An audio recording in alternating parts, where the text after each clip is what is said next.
Hello guys, आज पढ़ते standard 10 CBSE की सेमोशी बुक की संस्कृत की लेसन नंबर 2 बुद्धि बलवतः सदा। ये लेसन के अंदर बुद्धि की महिमा बताई गई है कि आप बुद्धि के बल पर कोई भी मुसीबत को टाल सकते हैं। अपनी थोड़ी बुद्धि यूज़ कर कर कॉम्प्लिकेट से कॉम्प्लिकेट सिचुएशन में से बाहर आ सकते हैं। आइए लेसन्स में देखते हैं। अस्ति देवलाखो गामः तत्र राजर्षिः नामः राजपुत्रः वसति स्म। एकदा केनापि आवश्यकार्ये तस्य भार्या बुद्धिमती पुत्रद्वयोपेतः पितृगृहं प्रति चलिता। मार्गे गहनकानेन सः एकं व्याधं दर्शति। सः व्याधम् आगच्छतं दृष्ट्वा दाष्टयात् पुत्रो चपेत्याः बृहत् कथमेव केशव व्याधभक्षणां कलहं कुरुतम्। अयमेकमः स्थायाः द्विभुजः भुजतां पश्चात अनयो द्वितीय कश्चित चलये लक्ष्यते। देवुक नाम का एक गांव था, देउल करके, और वहाँ राजसिंह नामक राजपुत्र रहता था और राजसिंह नाम का एक राजा का पुत्र रहता था। एक बार किसी जरूरी काम से उसकी पत्नी बुद्धिमती को 2 पुत्रों के साथ पिता के घर की ओर चला। पहले के ज़माने में ऐसे रोड रास्ते अच्छे नहीं हुआ करते थे, तो जो राजा की जो पत्नी है, किसी काम आ गया अपने पियर के साइड पे, तो वो अपने दोनों बच्चों को जंगल की ओर लेकर, क्योंकि रास्ता वहाँ से जाता था, तो वहाँ से लेकर अपने पिता के घर जा रही थी। मार्ग में घने जंगल में उसने एक बाघ देखा। उसने बाघ को आता हुआ देखकर दुष्टता से दोनों पुत्र को थप्पड़ मारकर कहा, एक ही बाघ को खाने के लिए तुम दोनों क्यों विवाद कर रहे हो? इस एक बाघ को बांट कर खा लो, बाद में अन्य दूसरा कोई खोजा जाएगा। तो जो लेडी थी, जो जंगल में से जा रही थी, उसको ना ऐसे भनक हो गई कि एक भाग आ रहा है।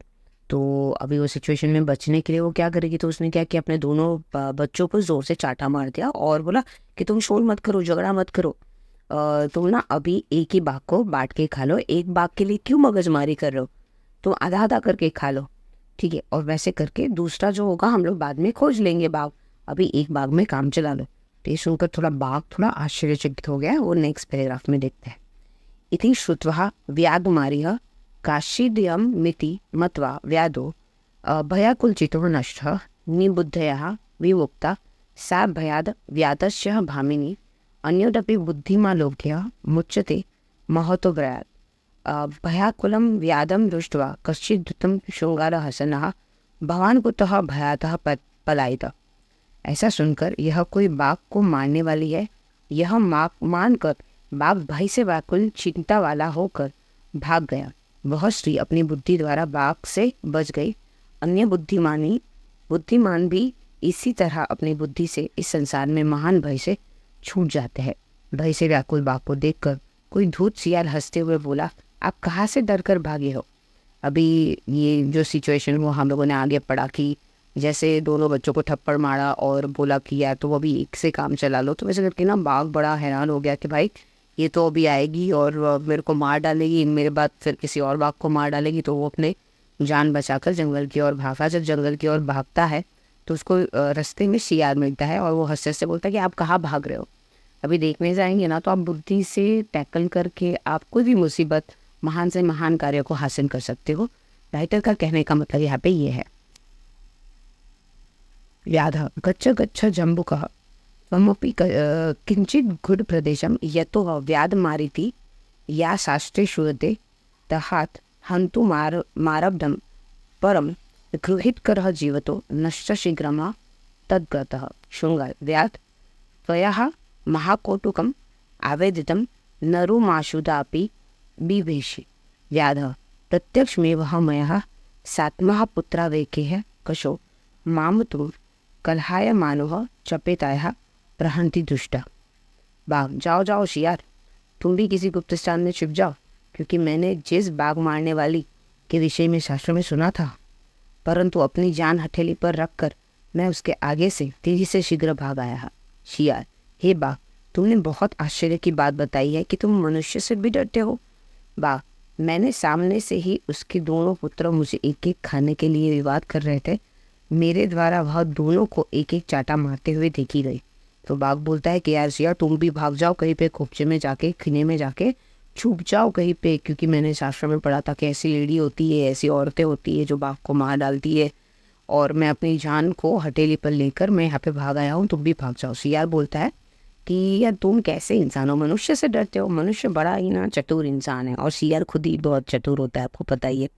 तो बाघ बोलता है कि यार मैंने देखा अपने सामने कि उसके दोनों बच्चे मेरे लिए मुझे खाने के लिए लड़ रहे थे और वो दोनों को ऐसे देख के चाटा मार रही थी, मेरे को रिस्क नहीं लेना है। और वैसे करके एक्सक्यूज़ देते हुए वो बोलता है कि मैं तो भाग रहा हूँ। जम्बुकः स्वामिन् यत्रास्ते सा धृतं तत्र गम्यतां व्याधः तव पुनः तत्र गतस्य सा सम्मुखं पीक्ष्यते यति तर्हि त्वया अहं हन्तव्यामिति। व्याधः शृङ्गात् यदि त्वं मां मुक्तया असि तदा वेलाप्य वेलः स्यात्। जम्बुकः यदि एवं तर्हि मा नीचगलेह बदत्वा जलं सत्वरं सः व्याधः तथा कृत्वा कानन्ययो शृङ्गालेन सहितं पुनरायान्तरं व्याधं दुरातः दृष्ट्वा बुद्धिमती चिन्तयवती जम्बुककुतो आसाय व्याधातः कथमहं मुच्यतां परं प्रत्युम्मतिः सः जम्बुमाक्षेपत्यः हलया तर्जयन्तुः वाचः। शियार हे स्वामी, जहाँ वह धूत स्त्री है वहाँ जाना चाहिए।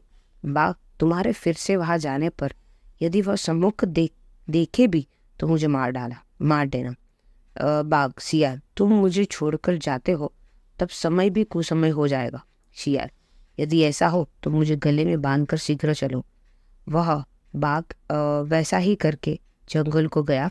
शियार के साथ बाघ को फिर से आते हुए दूर से देखकर बुद्धिमती ने सोचा शियार के द्वारा उत्साहित किए गए बाघ से कैसे छुटकारा पाया जाए। परंतु प्रत्युम्मति उस स्त्री ने शियार को धमकाते हुए कहा। शियार ऐसे बोलता है कि वो स्त्री बड़ी धूत है और वहाँ जाना चाहिए, तुम मुझे उसके सामने देख लेना। अगर वो औरत एक भी बारी आपके सामने देख रही है, वो देखती ही नहीं है, वो देखेगी ही नहीं आपको। अगर वो आपके सामने देखेगी तो आप मुझे शीघ्र ही मार डालना। बाघ बोलता है कि ऐसे समय में तुम मुझे छोड़कर चले जाओगे तो वो अच्छा नहीं होगा। शियार बोलता है चलो फिर हम लोग उसके पास चलते हैं।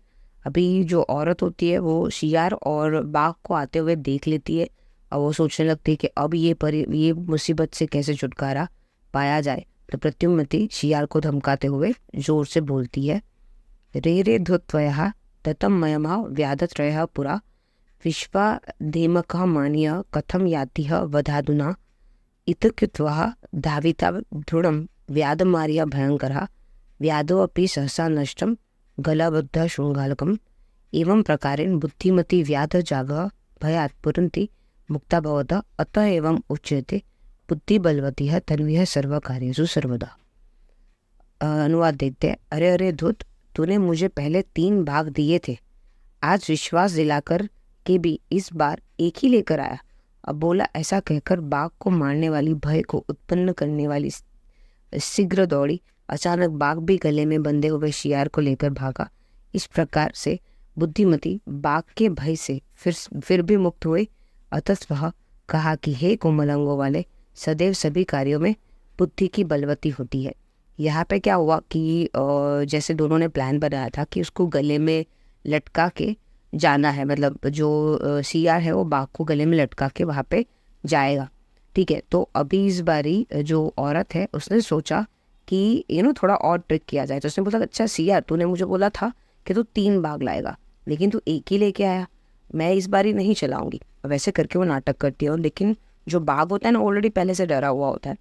अभी ये स्टेटमेंट औरत के सुनकर और भी ज़्यादा वो घबरा जाता है और फिर अचानक जो बाघ भी गले में बंधे हुए शियार को होता है ना उसको लेके जंगल की ओर भाग जाता है।